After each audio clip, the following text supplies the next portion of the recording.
Hey, Comic-Con International. Welcome to Ducks All the Way Down, Metafiction in Comics. My name is Gregory Paul Silber, and I have a killer lineup of guests with me here to talk about how much comics love to remind readers that they're reading comics. Along the way, maybe we'll figure out what it is about ducks that makes them so prone to the meta treatment. This lineup is absolutely stacked, and we've only got so much time, so let's not waste any time. Let's jump right into it. My name's Gregory Paul Silber, but that's just how my name appears in print, because I like it that way. If you ever see me in person or we're having a conversation, you can just call me Greg. I'm a writer of comics and about comics. I'm also an editor. Including an editor of comics. This right here is a comic anthology I edited called Sci-Fi's. It's a science fiction anthology. I've got a humor column at The Beat every Friday called Silver Linings. And you can also find me at Panel by Panel, The Daily Dot, Neotext, Shelfdust, and a whole bunch of other places. Oops. All right, so let's introduce the guests. First up, we've got Marc Guggenheim. He is a writer and producer of comics as well as TV. You've seen his work on places like Arrow and DC's Legends of Tomorrow. If you have not watched Crisis on Infinite Earths, I promise you it is like the most comic booky thing you will ever see on TV. It is so much fun. He has also written a whole bunch of cool comics that you should check out. So, it feels weird because I feel like people, I should be in a room and people are like clapping for you guys and stuff. But I hope everyone at home is clapping for Marc Guggenheim. I don't love that. I don't love your chances, but I know that's just how I like to imagine it. People are at home being like, "Yeah, Avery!" All right. Anyway, next up, we've got Avery Kaplan. She's a good friend of mine from The Beat. She's the features editor there, as well as a writer and critic in her own right, as well as the communications officer at Prism Comics. I've got a little taste here of the current Panel by Panel issue that she appears in, and you guys should check that out. We'll be talking more about Panel by Panel in a moment. Oh, what's that, Avery? It's 47, issue 47. Oh, okay, issue 47, yes. I've appeared at Panel by Panel myself, and I always forget the numbers because I am not a math person. Sorry. Next up, we've got Ann Nocenti. She is a writer, editor, filmmaker, and teacher. You've seen her comics with recent stuff like The Seeds and Ruby Falls, really awesome stuff, as well as comics like Daredevil and Longshot from Marvel. She also has the distinction of, other than Stan Lee, I don't know if there's any other creator in comics who has appeared as herself in more comics. There's a issue of Dazzler where Dazzler goes to San Diego Comic-Con and Ann is there. I love it. Yeah, Avery's holding it up for us. Right here. Yes. Comic-Con. It's good stuff. Maybe once we could do cons in person again, we could kind of do a dramatic recreation of that. And finally, last but not least, we have Hassan Otsmane-Elhaou. He is a letterer of a whole bunch of awesome comics, as well as the editor and founder of Panel by Panel. He also hosts Strip Panel Naked on YouTube. And I am telling you guys, that is, I'm not just saying that this because Haas is here. Avery can attest to this. I say this all the time to people. It is the best comics channel on YouTube. It's such great stuff. No matter if you're just a reader or a creator, you could always learn something from Haas's videos. Thank you. Yeah, no problem. I mentioned Panel by Panel. Yeah, check out Panel by Panel as well, of course. All right.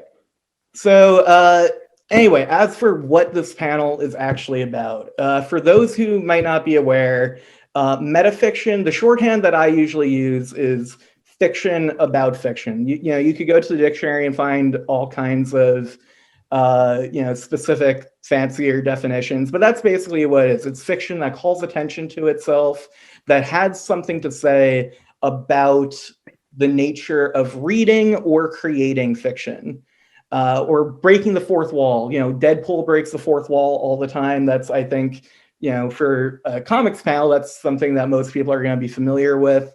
That's the kind of thing we're talking about here. Even the Canterbury Tales, that's like 1,000 years old at this point, I think. Even that was very meta. I think pretty much as long as people have been creating stories, they've been creating stories that kind of reference storytelling itself. So with that, and of course, this here is a panel from one of my favorite comics of all time, Grant Morrison and Chaz Troge's Animal Man. This, to me, is like metafiction in a nutshell. It is fiction looking right at you and screaming, "I can see you." All right. So with all that in mind, let's launch into the first question. I don't know how much you guys are aware of this. I wasn't even super aware of it until Avery pointed it out to me when we were planning this panel. But there seems to be something about ducks and metafiction. There's that famous Duck Amuck animated short from Looney Tunes where Daffy Duck is literally fighting with his animator as he is being drawn. The Disney Duck comics, with Donald Duck and Scrooge McDuck, those were known for being very meta. And we've got one of my favorite comics of all time, Steve Gerber's Howard the Duck with Gene Colan, super meta. So this is just kind of a broad question for the panel. What is it about ducks that are so meta? Avery, maybe you could start us off. Well, I don't think it's going to surprise anyone that I've given this topic a lot of thought. And my conclusion is that ducks are bad decoys. You might be able to read a comic that stars humans and mistake it for reality. But when you're looking at Howard the Duck, there's no mistaking it for a comic book.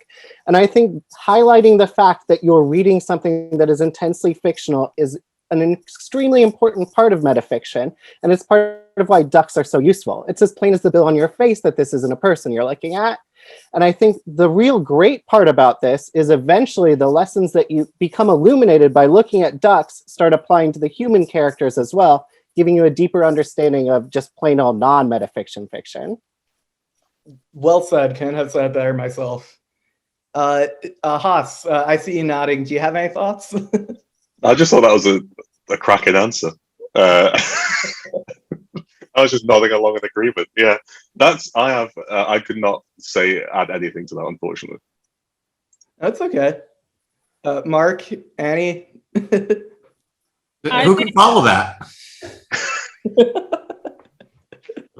Yeah, we can't follow that. But I mean, animals have always been good metaphors for humans. So, there's you can do parody and satire with animals. So I see it as kind of a natural progression from duck to fourth wall.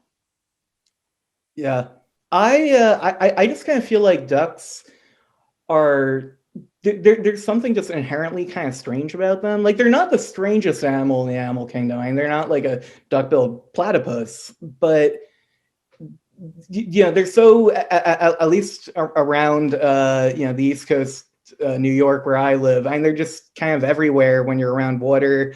They're loud. They really like to call attention to themselves, and that to me is very meta.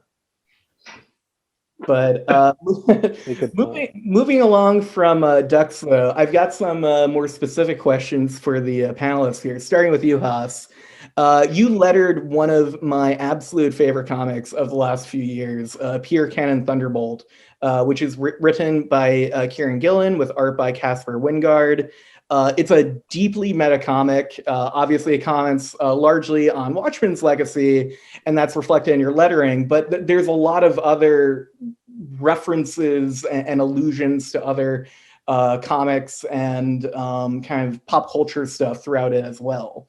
So lettering kind of has this reputation for being like an quote unquote invisible part of the comics creation process. People say it's not supposed to call attention to themselves. But when it's done right, and I think you absolutely do this in Peter Cannon, it really does have this power for these incredible meta moments. I mean, there's no other medium like it where you have something like lettering, you know, physical words on the page that interact with the visual art.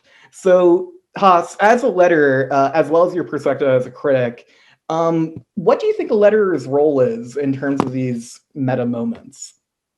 Do you know, because obviously in the email when we talked about this, that was going to come up. So I was trying to think about this to give you a slightly more succinct answer than me just rambling. But I think what's sort of interesting, I suppose, about comics from a broader perspective as well is that you can see the hand that's made it in a way that is often quite invisible in other mediums, where you can physically see, you know, with things like hand lettering, you can see the artist on the page, because these things aren't reproduced in the same way that, like, when you watch a film or something, you're kind of seeing real people who can also appear in other things.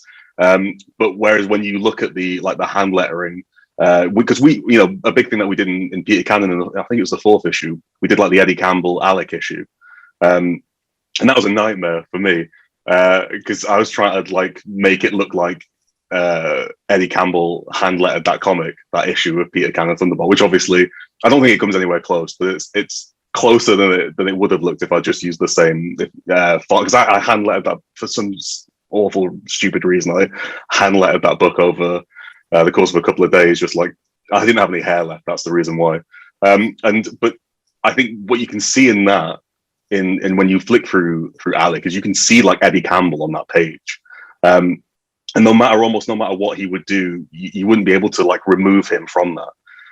And so lettering is just the same part of that process of reproducing someone else's sort of visual style. When you talk about doing it in film and TV and stuff, you talk about, you know, like recreating the same kind of shots or mood or lighting. But in comics, you physically have to almost like reproduce the hand of someone else, which I think is really, really interesting. And that, for me, was a really strange kind of process. Is that kind of what you asked me? Hopefully. Oh yeah, absolutely. And you know, Okay. I'm so glad that you brought up the Eddie Campbell issue, because you get to that issue, and up until that point, Peter Cannon is very recognizably a comment on Watchmen's legacy, as well as other superhero comics, kind of a similar philosophy of the same era. And you know, when you get to this issue where all of a sudden things are very grounded and realistic, and very British too, I should say. Mm-hmm. I wasn't really sure what was being commented on until I noticed the lettering, and I was like, where have I seen this before? Oh my God, From Hell, which is one of my favorite comics, which, you know, of course, is drawn and lettered by Eddie Campbell. I just, you know, besides the fact that I had to imagine it was just a really painstaking process to try to recreate that, because you're recreating someone's handwriting essentially. It really, like, that's the moment where you're like, hey, you, the reader, you see what's going on here? Mm-hmm. This is deliberate. And yeah, I can't say enough good things about that comic. But yeah, I really appreciate you speaking to. Well, I think I was just gonna say, I think that's sort of the thing that I think about comics, is that it requires so much like user interaction. You can go to, I don't want to keep like comparing it to films or whatever, but you can go into a cinema and like you just sit in a dark room and it just kind of like blasts at you for 90 minutes. Whereas with a comic, you have to turn the page. Like every page turn it requires like a moment of engagement, and there's kind of like a weird bit of artifice that is you kind of have to allow yourself to sort of dissolve, but like every single page turn, and every single time you move from one panel to another, you're acknowledging that like this whole thing is nonsense and fake, but you have to imagine it in a way. And I think it's so different than most other mediums that it allows you to. I mean, that's probably why, you know, the core question of this panel is probably why comics reference themselves so much, is like the whole nature of the thing itself is self-referential, I suppose. Yeah, I'm not sure I mean, other than I guess video games, which are their own thing. I mean, there's not really an interactive storytelling medium quite like comics. I mean, you as the reader are always an active participant in the pacing and the the voice that you give characters. There's just so much to it. I can go on about this all day, but I want to move on to Marc here.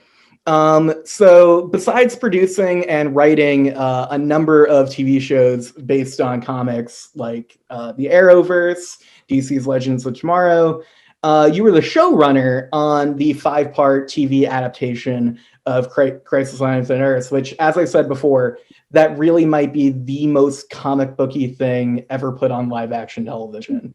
Thank you. That's really kind. It's like it reads like a comic book crossover. There are all these characters from other titles making unexpected appearances. There's all these references to things that have happened in these other works, in many cases from years, even decades past. For example, one of my favorite parts is Kevin Conroy appears in live action as Bruce Wayne. Kevin Conroy, for those who may not know, he has been pretty much the definitive Batman voice actor since the early 90s with Batman the Animated Series. And he appears in live action here as kind of like a twisted, aging version of Bruce Wayne. Plus, you even have like there's a cameo from Burt Ward, who way back in 1966 played Robin opposite Adam West in the Batman TV show. So you're a TV guy, but you've got a background in comics, and that obviously comes through in Crisis.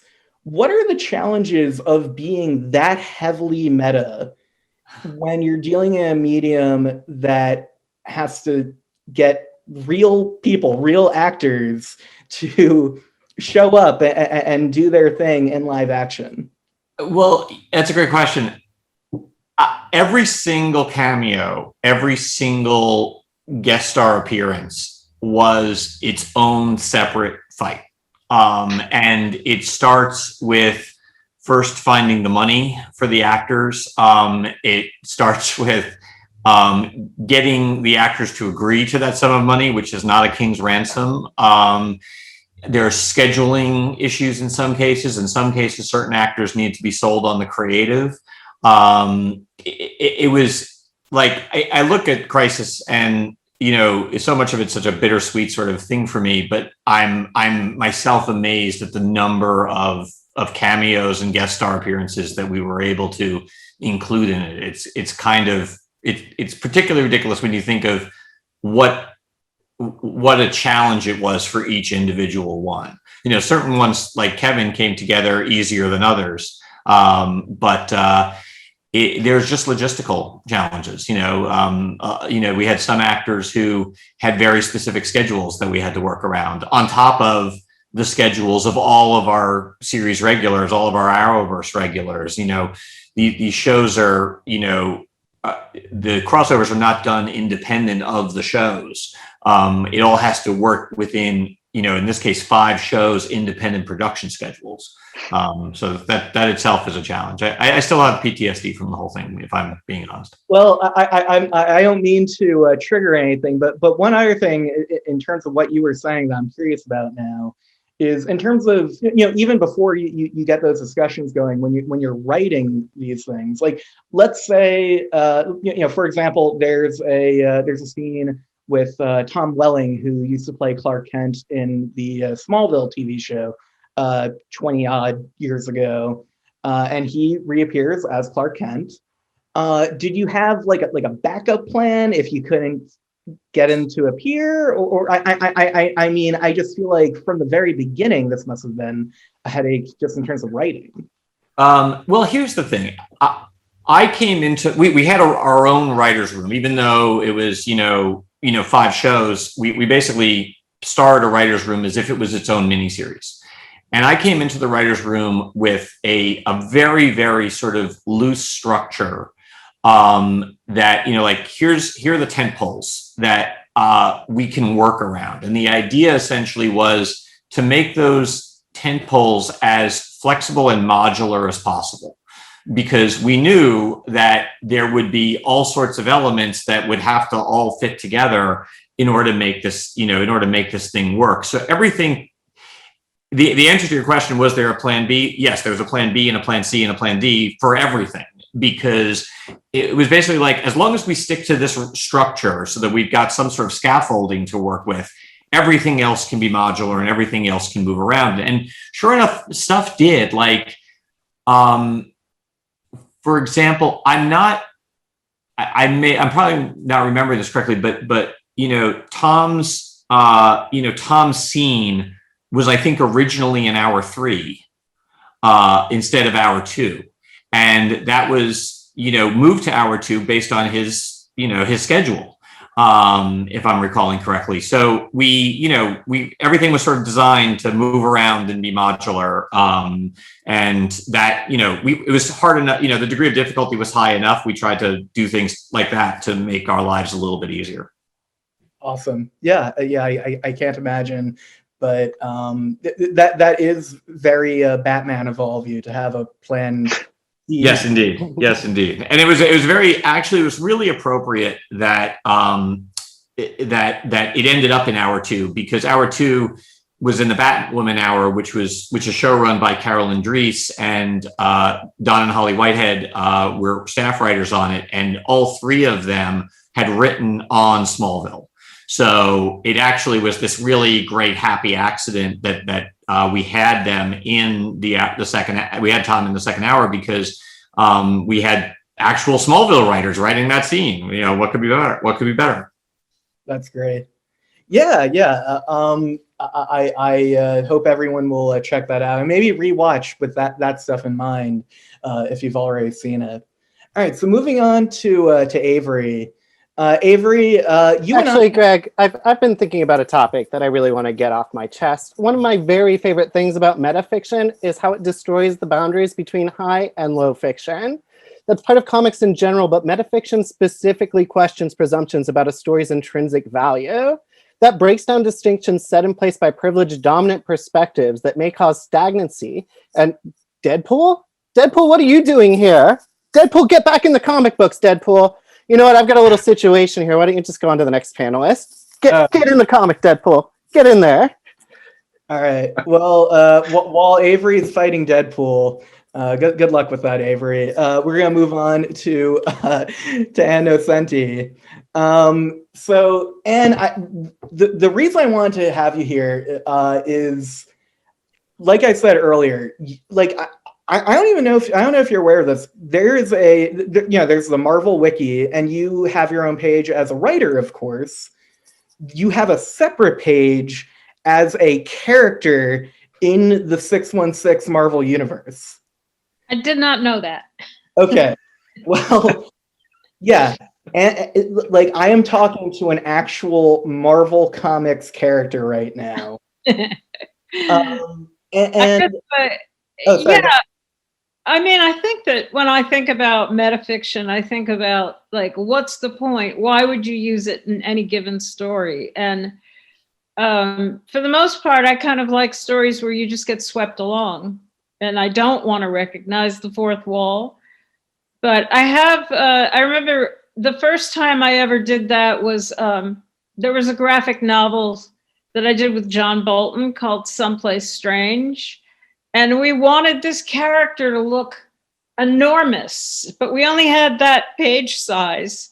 And John Bolton kept tilting the character until it looked bigger and bigger. And finally, I put a little caption at the bottom of the page that said, "Stick your nose here," and turn the page so that you could get how enormous this. So, and then the whole graphic novel, we started playing with, like, well, page numbers are boring. What if we have the page numbers running across the...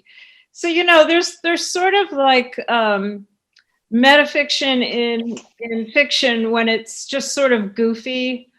Like, isn't there a scene in Pulp Fiction where she draws the square? She says, "Oh, you're a square." Like a little animated. Yeah, and I mean, there's that. But then there's really deep reasons for wanting metafiction like Adaptation by Charlie Kaufman, which is like the writer's process. It's Charlie himself. It's his process as a writer. It's Nick Cage. It's the book, and or Pulp Fiction, films where you're really trying to get to something deep in who we are as people and how self-deluded we are, I guess. And then there's that breaking the fourth wall thing, which I saw. It's sometimes it's meant to mock, like the character in House of Cards, which is his name, the senator. He's occasionally turning to the viewer and just trying to remind us of how evil he is, and it's sort of like, okay, so yeah, I mean, I think my favorite time I used maybe metafiction, and this is one of the reasons I love anthologies, because anthology is a way that you can get canon characters that you're supposed to mostly take seriously to do something different. And I remember Batman Black and White, I was asked to do a story for that. So the story is from the perspective of Batman and Catwoman as if they're blow-up dolls in a porn shop. And it was kind of like, I was trying to say something about, I think it was like 90s comics about, how, I don't know, comic book characters were getting kind of blown up, like blow-up dolls, literally, and they were kind of like serving as like fantasies. And I thought, well, why don't I have them trussed up and hanging upside down, and you think they're in trouble, and they're actually just blow-up dolls in a porn shop. So, I mean, that was about as meta as I've ever gotten in a comic. But yeah, the 80s appearances. I think I ended up liking Marie Severin's the best. We kind of wrote something together, which was like, what if I went power mad and just started, ordering all these stupid characters around. I literally like Stupid Man. And then I remember that John Byrne beat me up in a comic because he was actually mad at me in real life. Like I was his editor on The Thing, and John Byrne is wonderful. I'd worked with him on other stuff, and we got along really well. But for The Thing, he was sort of doing a lot of prose that went on and on for scenes that, like, the mud moves further. It was like some kind of thing he was doing. And I just thought it would be more effective if I cut a few words, and he was mad at me. So in an issue of, I guess it was The Thing or the Hulk, I forget which one, he beat me up, and I ended up in a full body cast. Yeah. Wow. That's awesome. Yeah, I'll hate you. Behind the meta reasons, So I have to ask, was it the Hulk who beat you up, or? I can't remember. Maybe it was The Thing or the Hulk. And somewhere I have the drawing John did of me in a full body cast. It was definitely passive aggressive. So I have to ask, because you did have but before you started focusing on writing, you were a Marvel editor for many years, and a lot of comic book creators will write themselves or draw themselves into a story. And Grant Morrison, he coined the term his fiction suit for when he would enter a comic book, but from what it sounds like, often without your permission, these other creators. Often without my permission. At Marvel, if you were an editor, you also had to write or draw or color or letter. I did Paste Up Mechanicals, coloring, writing, so that was more simultaneous. So you started writing while you were an editor, and I don't know what it was. It was like I was like one of the only girls in the office, and so I think people like to sort of make fun of me. And there was a famous Larry Hama did a caricature of me as just kind of this blank-eyed, probably in retrospect, it was a bit sexist, but I liked Larry a lot, and that ended up as a doormat. Somebody did that drawing on a doormat and put it on my door. So there were sort of like meta sexism jokes going on from the male editors to me, but I don't know. Who can access how you felt 30 years ago, right? I think I thought it was all really fun. I don't remember ever caring, but also you have to remember back then we didn't really know that comics were going to get any attention at all. They were like something you did fast on deadline, got it out the door. And it's only now that people are going back and saying stuff like having metafiction panels on, One other question that I had for everyone before we wrapped up is just kind of in general, like, what are some of your favorite meta moments in comics? I mentioned for me, I'm a huge fan of Grant Morrison's Animal Man. The moment that I got to that last issue where Grant appears as himself on panel saying, "Hello, Animal Man. My name is Grant Morrison. I am your writer." This might sound insane, but I should say, no one was around. I was just in my college dorm alone. I stood up spontaneously and clapped. I was so impressed with the whole way that was handled. So that's me. Haas, what do you think? Where are some of your favorite meta moments in comics? I don't know if you count this, but I count it, I think, is Chris Ware's Building Stories, which is like just like a big box of comics, but it's downstairs. It's like a big box of comics. And it's like one story, but like it's printed in like, I don't know, like 15 different comics or whatever. And each one's like a different size. So there's like big like newspaper comics, there's like little long booklet ones. And I thought when the first time I opened that, felt like because it's such a strange experience and it's constantly drawing attention to its own self, like every single time. There's no order to read them in. You just kind of have to like look at them and choose one and then pick up this massive newspaper thing and then unfold it and stuff like that. Every single interaction you have with that material is just a constant reference to the fact that you are like looking through a kind of bunch of artifacts. And so the whole thing doesn't really, it has the same effect to me as the Grant Morrison Animal Man thing, or like the Multiversity one where the first issue where you read it and there's like a superhero that's like, don't turn the page. Like that to me has the same effect where the work is still saying like, look at these different forms, like what do these different forms mean? Ask yourself questions about why I'm presented in the way I'm being presented.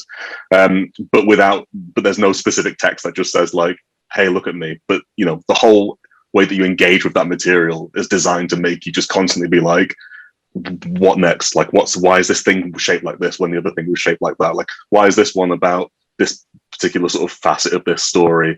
Why is this small one more specifically about this person? Why is this big one more about the house overall for the decades, etc., etc.? So I think like for me, whenever I think of like comics that draw attention to themselves and their own form, that's the one thing that constantly comes up. And plus, the thing's a massive box. Like it's not like a comic you can just like pick up and read. It's just you have to like set some time aside to like open the box and like lay the things out and look at them. I think that's my favorite example of really like going for notice what I'm doing, notice me like at every single moment that you interact with me. Yeah, I have Building Stories. I bought it like the year it came out, and I remember I opened it up. I got to like whatever the smallest part of it was. I started reading it. And I was like, "Oh my god! Like I am not prepared for this," and I still have not kind of had that moment where, because like you said, like it has to be an experience, and I didn't get rid of it. It's still in my little Brooklyn apartment, but yeah, one of these days when I'm ready, I'm gonna have to dive in, and you just convinced me even more. It's great. I love it. I love it. I love the whole thing. It's just fun as well. Like, it's just a fun experience. Yeah. And I'm glad you brought up the multiversity issue, Ultra Comics too, because actually, when I was talking about this panel with Avery, she said she hadn't read it, and I was like, okay, like I'm gonna do like a dramatic reading for you because Ultra Comics is insane in like the best way possible. For those who aren't aware, it's the Multiversity is a series of kind of like loosely connected one-shots set in different parts of the DC multiverse.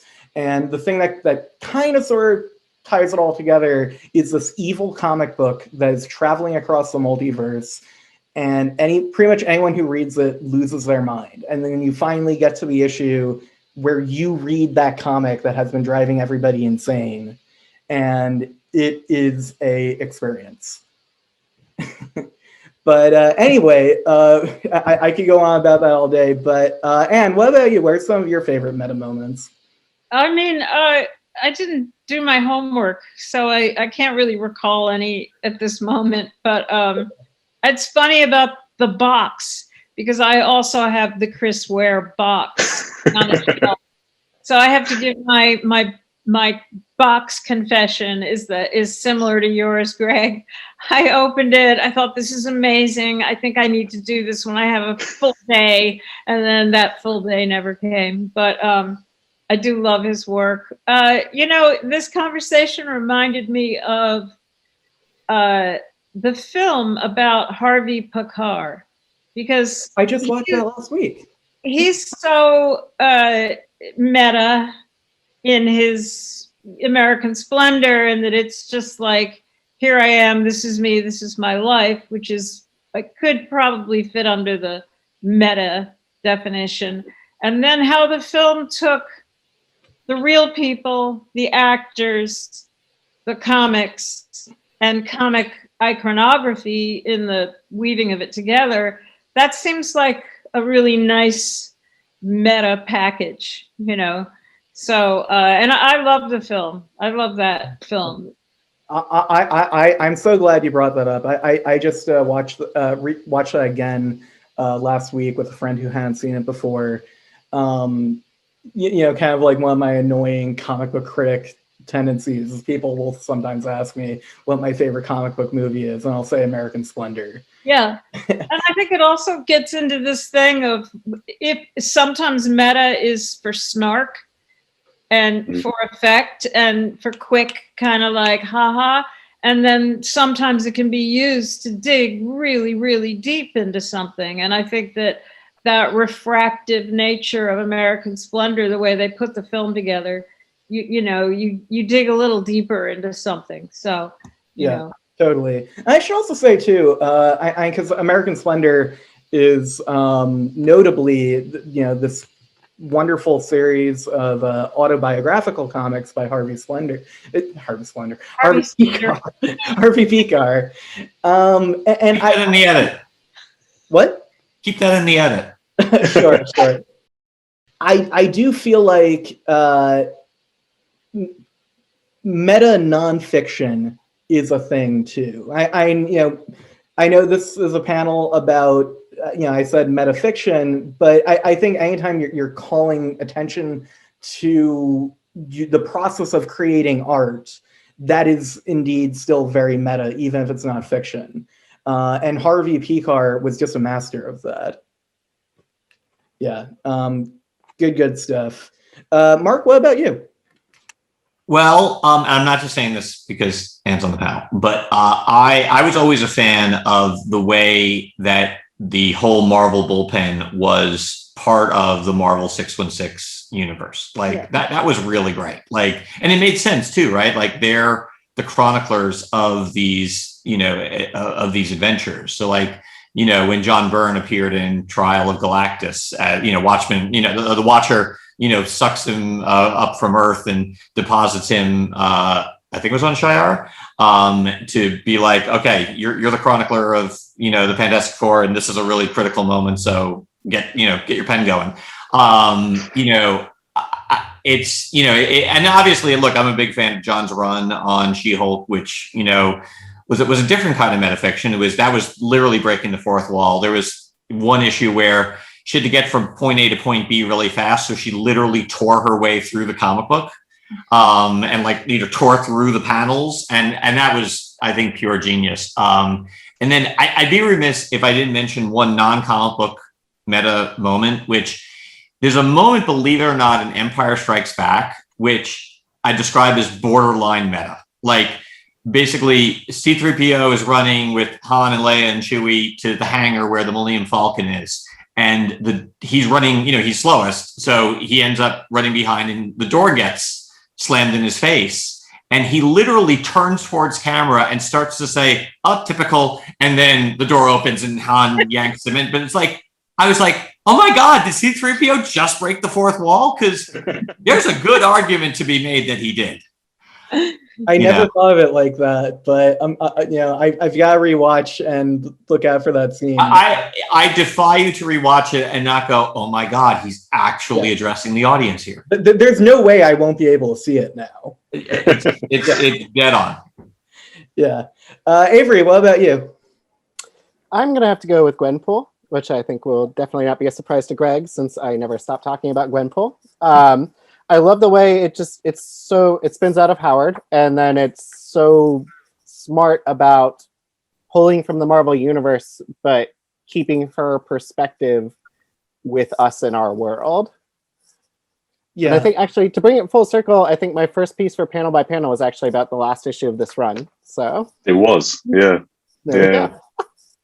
Yeah, I'm a big Gwenpool fan.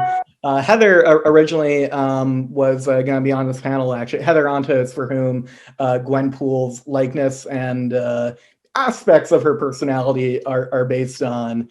But Heather got sick and unfortunately couldn't make it. But yeah, I mean, Gwenpool is great because, Deadpool, like, he knows, he was groundbreaking in his own way in that he knows he's a comic book character. Gwenpool is a really fascinating twist on that because she came from our world and now lives in the Marvel universe. And her superpower is basically that she was a huge Marvel fan. And so she knows everyone's secret identities. She knows all the different tropes and stuff that will keep her alive. And it just, for anyone who hasn't checked out Gwenpool, definitely recommend that. Good stuff. And it brings us back full circle too with Howard the Duck. One of my favorite comics, super meta. Gwenpool appeared in a Howard the Duck issue.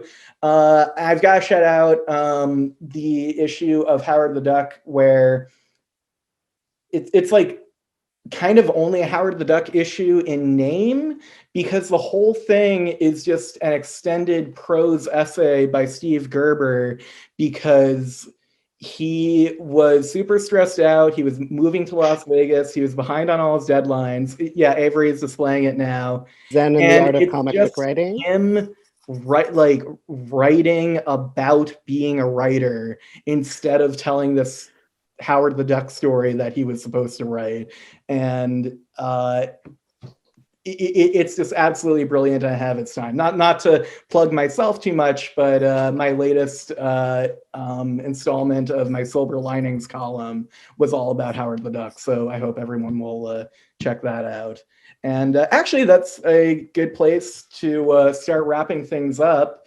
How about we take some time and everyone could say, maybe say where people can find them online, where they could find their work.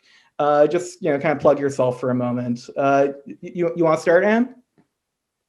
I was thinking about there is a kind of a meta layer, and Hassan. Do you prefer Haas or Hassan? Haas is fine. Haas. Since Haas took such a deep dive with me and David Aha on the seeds, and one of the things that David Aha and I wanted to do was to fracture the comics so that everyone's point of view was available. If you wanted to look from the ant's point of view, a pig's point of view, a mushroom's point of view, you know, the alien point of view, and it's so I guess the seeds is somewhat has a layer of multiple point of view to a ridiculous degree meta thing going. And in terms of where to find me is Ruby Falls, and the seeds are both Karen Berger. Karen Berger started her own line of books, Berger Books, within Dark Horse. So that's where you can find my work. And my name, I'm on Twitter, Facebook, and Instagram under my name. Awesome. Mark? I'm on Twitter as @MGuggenheim, and I'm on Instagram where I, am not as savvy as I am on Twitter. So I know just enough to be dangerous. My daughters are always, making fun of me about how I don't know how to tag people and stuff. And that's Marc with a C Guggenheim, MARC Guggenheim, one word. The funny thing is like I'm not in between gigs, but I'm in between having stuff out. I'm Legends of Tomorrow just came back on the air, but I just consult, which at this point really means I collect the check, which it's the first job I've had that I'm actually good at. Other stuff, I think the next thing that's actually coming out is July 21st. Netflix will drop our movie Trollhunters Rise of the Titans, which wraps up the entire Tales of Arcadia trilogy. All right, sweet. Thanks. Avery, how about you?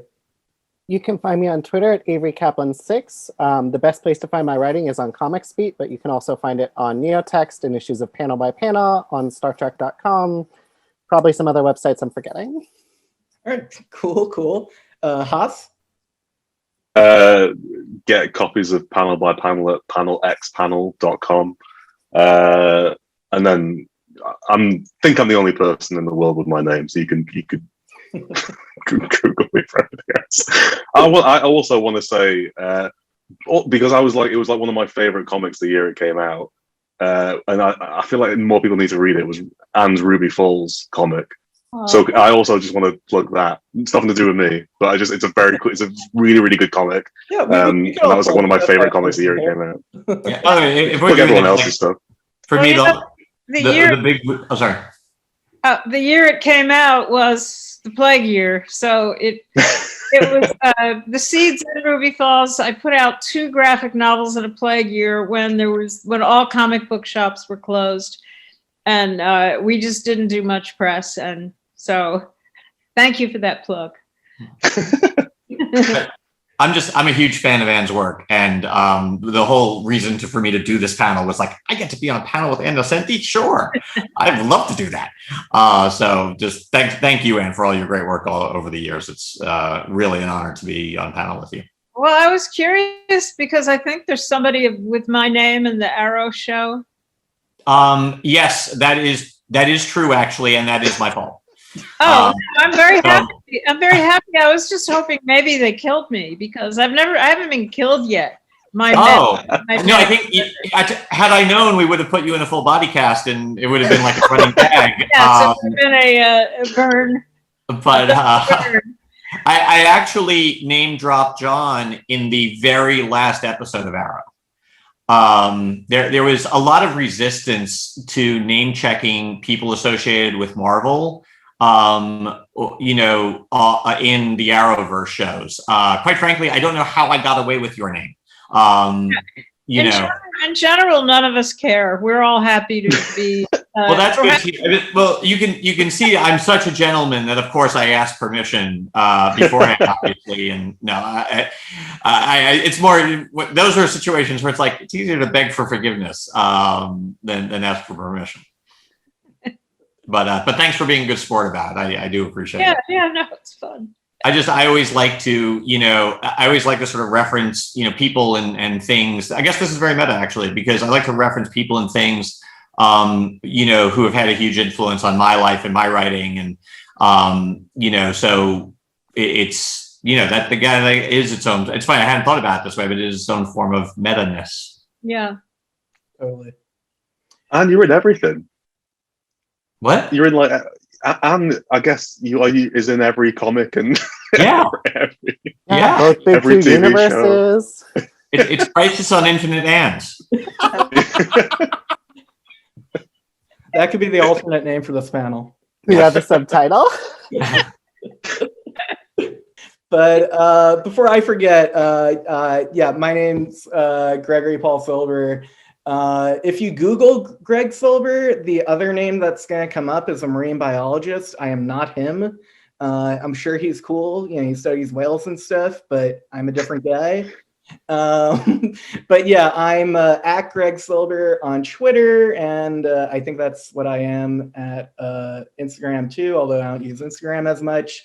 You could find most of my writing these days appears at The Beat. Check out my Silver Linings column.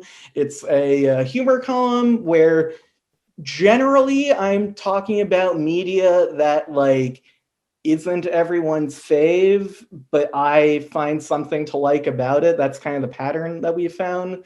But yeah, it's just a fun thing that I do every Friday.